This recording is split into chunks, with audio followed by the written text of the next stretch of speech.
Hello hi, నా పేరు Shyam, founder of Telugu trader Shyam. So ఈ రోజు ఈ వీడియోలో మనం స్ట్రాంగిల్స్ గురించి నేర్చుకోబోతున్నాము. స్ట్రాంగిల్స్ అంటే చాలా పాత స్ట్రాటజీ అని చెప్పొచ్చు, చాలా పాతది. స్ట్రాంగిల్స్ కావచ్చు, స్ట్రాడల్స్ కావచ్చు, అలా కొన్ని మనకి ఉన్నాయి. So step by step, video by video అవన్నీ నేర్చుకునే ప్రయత్నం అయితే చేద్దాము.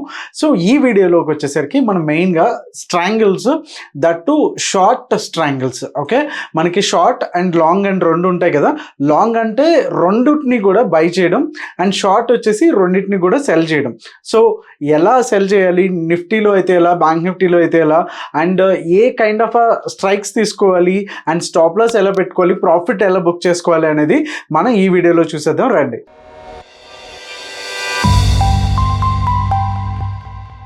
సో ఈ షార్ట్ స్ట్రాంగిల్స్ ఏదైతే ఉన్నాయో దీంట్లో మనం ఏం చేస్తామంటే సిఈ అంటే కాల్ని, అలాగే పిఈ పుట్ని, రెండింటిని కూడా మనం సెల్ చేస్తాం. ఓకే, అందుకే it is called as a short strangles. Okay, రెండింటిని ఎందుకు సెల్ చేస్తాము అంటే దాని కింద లాజిక్ అనేది నేను ఇప్పుడు ఎక్స్ప్లెయిన్ చేస్తాను. So either market up side వెళ్ళొచ్చు ఆర్ డౌన్ సైడ్ వెళ్ళొచ్చు, ఇంకొక వే ఏంటంటే సైడ్ వేస్ వెళ్ళొచ్చు. ఓకే, సో ఈ స్ట్రాటజీని ఎప్పుడు యూజ్ చేయాలి అంటే కనుక ఇది డైరెక్షనల్ కాదు, నాన్ డైరెక్షనల్ అనమాట.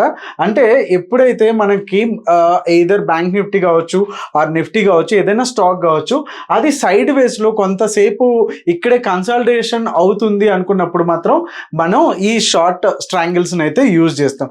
సో మనకి ఇది ఎలా తెలుస్తుంది ఓకే అంటే కనుక ఎయిదర్ చార్ట్స్ని బట్టి తెలుస్తుంది, అది ఒక మెథడ్ అయితే. ఇంకొక మెథడ్ ఏంటంటే ప్రీమియం బేస్డ్ మీద. ఓకే, ఒకటి వచ్చి చార్ట్ బేస్డ్ మీద, ఇంకొకటి ప్రీమియం బేస్డ్ మీద, రెండు రకాలుగా కూడా మనం చేసుకోవచ్చు. సో అది ఎలా అనేది మనం చూద్దాం ఇప్పుడు ఎగ్జాంపుల్తో. సో మనం ఇందాక చెప్పుకున్నట్టు మార్కెట్ అనేది either upside or downside or sideways అనుకున్నాం కదా. సో ఒకవేళ ఎప్పుడైనా సరే మార్కెట్ ఒక సపోర్ట్ తీసుకొని మళ్ళా వెళ్ళి okay, so kind of W pattern ఇచ్చింది అనుకోండి, దీన్ని కూడా బ్రేక్ చేసింది అనుకున్నప్పుడు మనకి జనరల్గా ఇక్కడ ఒక సపోర్ట్ అండ్ ఇక్కడ ఒక రెసిస్టెన్స్. ఓకే, సో ఇది సపోర్ట్ అండ్ ఇది రెసిస్టెన్స్. సో ఇలా వచ్చినప్పుడు మనం దీనిపైన ఉన్నటువంటి కాల్స్ని అండ్ దీని కింద ఉన్నటువంటి పుట్స్ని మనం సెల్ చేయొచ్చు. దట్ ఈస్ కాల్డ్ మనకి షార్ట్ స్ట్రాంగిల్స్ అన్నాను. దీంట్లోనే మనకి లాంగ్ స్ట్రాంగిల్స్ కూడా ఉంటుంది.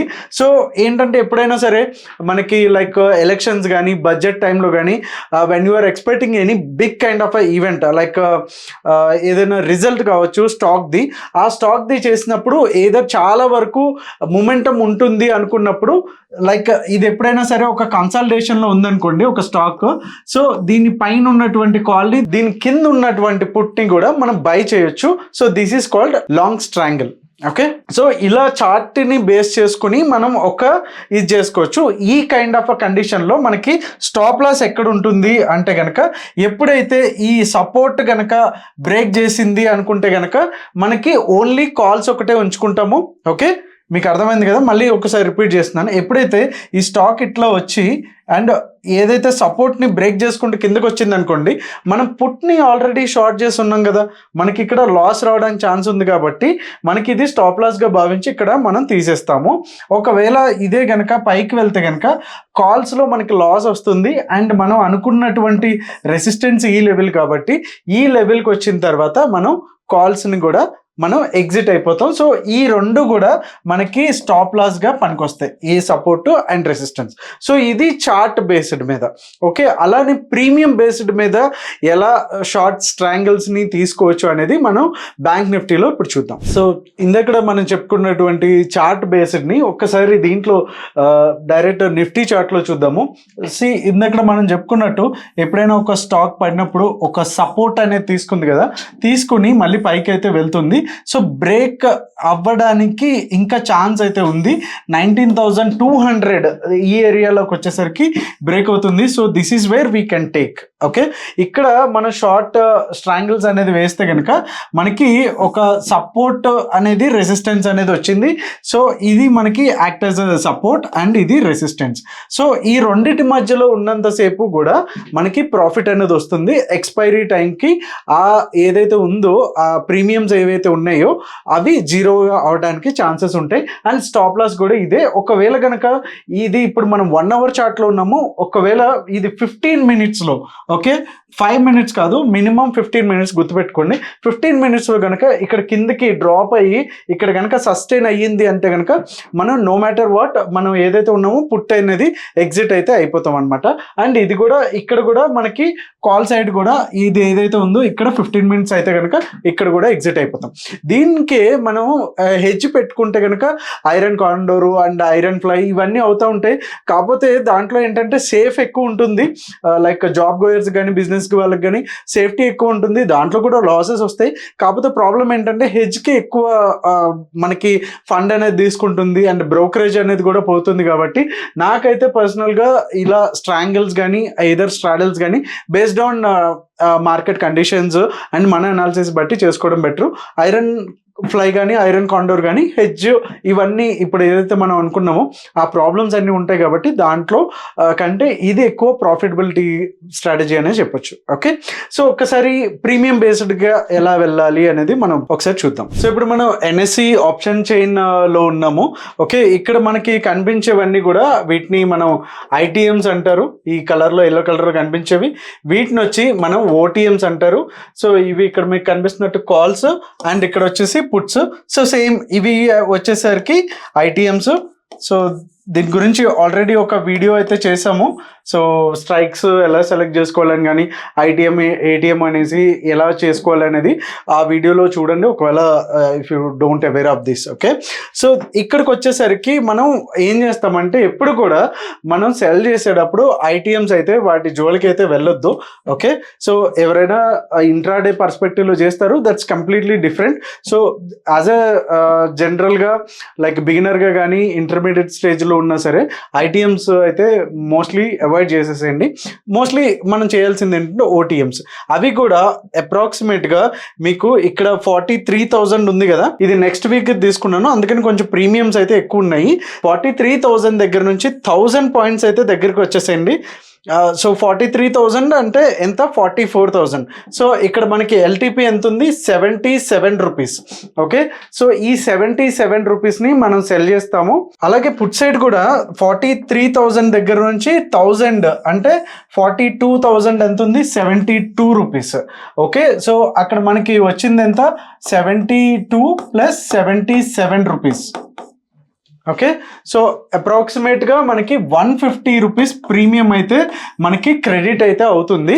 సో మనం కలెక్ట్ చేసిన ప్రీమియం వచ్చేసి CE సైడ్ వచ్చేసి 77 అండ్ PE సైడ్ వచ్చేసి 72. సో టోటల్గా 149 రూపీస్ అయితే మనకి క్రెడిట్ అయితే అవుతుంది. ఎందుకంటే మనం షార్ట్ చేసాం కాబట్టి మనకి క్రెడిట్ అవుతుంది. అంటే బయ్యర్ దగ్గర నుంచి ప్రీమియం అనేది మనం కలెక్ట్ చేసుకుంటాము, మన అకౌంట్లోకి క్రెడిట్ అవుతుంది అనమాట. ఓకే, సో దీంట్లోకి వచ్చేసరికి స్టాప్ లాస్ వచ్చేసరికి మినిమం 50%. ఓకే, సో 150కి 50% అంటే అప్రాక్సిమేట్గా 75. Okay, so 149 plus 75. సో ఓవరాల్గా 225 అనేది మనకి SL లిమిట్. ఓకే, సో ఒకవేళ లైక్ ఒకసారి మార్కెట్ పైకి వెళ్ళింది అనుకుంటే కనుక ఈ 70 రూపీస్ ఉన్నది మనకి 100 రూపీస్ అవ్వచ్చు. అలానే ఈ 70 రూపీస్ ఉన్న కాల్ ఏదైతే ఉందో అది 40 రూపీస్కి రావచ్చు. సో రెండు కూడా అడ్జస్ట్ చేసుకుంటూ ఉంటాయి. సో ఓవరాల్గా 225 కనుక ప్రీమియం అయితే కనుక మనం ఏదర్ ఎగ్జిట్ అయిపోవచ్చు. ఇందక్కడ చెప్పిన చార్ట్ మెథడ్లోకి వచ్చేసరికి మనకి సపోర్ట్ అండ్ రెసిస్టెన్స్ ఏవైతే ఉన్నాయో అవి స్టాప్ లాసెస్గా యూజ్ అవుతాయి. ఇక్కడికి వచ్చేసరికి premium based maximum 50% is fine. ఒకవేళ కనుక దీంట్లోనే అడ్జస్ట్మెంట్స్ ఉంటాయి, లైక్ ఎప్పుడైనా సరే మార్కెట్ వెళ్తున్న కొద్దీ మనం అదే డైరెక్షన్లో వీటిని లాస్ని వచ్చినాయి కవర్ చేసుకుంటూ roll ups roll downs. So ఈ వీడియోలో డిస్కస్ చేసుకుంటే కనుక చాలా టైం పట్టేస్తుంది.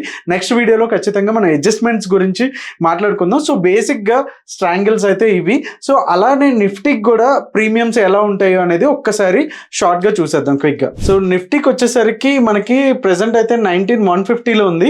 సో మనం అప్రాక్సిమేట్గా 25 to 30 మధ్యలో ఉన్న ప్రీమియమ్స్ అయితే తీసుకుంటే సరిపోతుంది. సేమ్ పుట్ సైడ్ కూడా ఒకసారి పుట్ సైడ్ కూడా చూసేద్దాం. సో ఇక్కడ కూడా మనకి సేమ్ 25 to 30 మధ్యలో ప్రీమియమ్స్ అయితే ఉన్నాయి. ఈ 28 అయితే మీకు మనకి బిగినర్ లెవెల్ అయితే ఎంత ప్రీమియం తక్కువ ఉంటే అంత బెటర్. జనరల్గా ఏం చేస్తారంటే 28 అమ్మితే ఎంత వస్తుంది మనకు ఓవరాల్గా పెద్ద తక్కువ వస్తుంది కదా, మనం ఈ 80 120 అమ్మేస్తే కనుక మనకి ప్రాఫిట్ ఎక్కువ వస్తుంది అనుకుంటారు. ఉంటారు. ఒక్కసారి ఆ హిందీ మనీకి వెళ్ళి అంటే అటువైపు ట్రెండింగ్ ఉందంటే కనుక చాలా పెద్ద లాస్ చూడాల్సి వస్తుంది. మీకు ఇక్కడ గమనిస్తే కనుక దీని డెల్టా వాల్యూ అనేది చాలా తక్కువ ఉంటుంది, దీని డెల్టా వాల్యూ అనేది చాలా ఎక్కువ ఉంటుంది. బికాస్ ఆఫ్ దట్ మనకి లాసెస్ రావడానికి ఎక్కువ ఛాన్సెస్ అయితే ఉంటాయి. సో ఒక్కసారి మనం రీక్యాప్ చేసుకుందాం. ఈ వీడియోలో మనం స్ట్రాంగిల్స్ గురించి మాట్లాడుకుంటున్నాము. ఒక డిస్టెన్స్ లో ఉన్నటువంటి కాల్ ని అండ్ పుట్ ని కూడా సెల్ చేయొచ్చు అనేసి. దీంట్లో కూడా 2 మెథడ్స్ మనం డిస్కస్ చేసుకున్నాము. చార్ట్ మెథడ్ ఒకటి, చార్ట్ పరంగా సపోర్ట్ అండ్ రెసిస్టెన్స్ ని ఐడెంటిఫై చేసుకుని దాన్ని బట్టి పైన ఉన్నటువంటి కాల్స్ ని పుట్స్ ని షార్ట్ చేయడం. అండ్ ఇంకొక మెథడ్ వచ్చేసి ప్రీమియం బేస్డ్. సో నిఫ్టీలోకి వచ్చేసరికి 20 to 30 రూపీస్ ప్రీమియము, దీంట్లోకి వచ్చేసరికి 70 పైన ఉన్నటువంటి ప్రీమియమ్స్ ని అయితే మనం సెల్ చేద్దాం అనేసి మనం క్లియర్ గా చూసుకున్నాము. అండ్ దాని యొక్క స్టాప్ లాసెస్ కూడా మనం 50% గా మనం తీసుకున్నాము. ఏమైనా డౌట్స్ ఉంటే కనుక కమెంట్ సెక్షన్ లో అడగండి. Definitely will try to answer all the questions. And ఈ వీడియోలో చెప్పినటువంటి ఇవి కూడా బై అండ్ సెల్ రికమెండేషన్స్ కాదు, purely educational purpose only. So ఇలాంటి మరిన్ని ఇంట్రెస్టింగ్ టాపిక్స్ తో నెక్స్ట్ వీడియోలో కలుద్దాం. Thank you so much. Me Telugu trader Shyam. జై హింద్.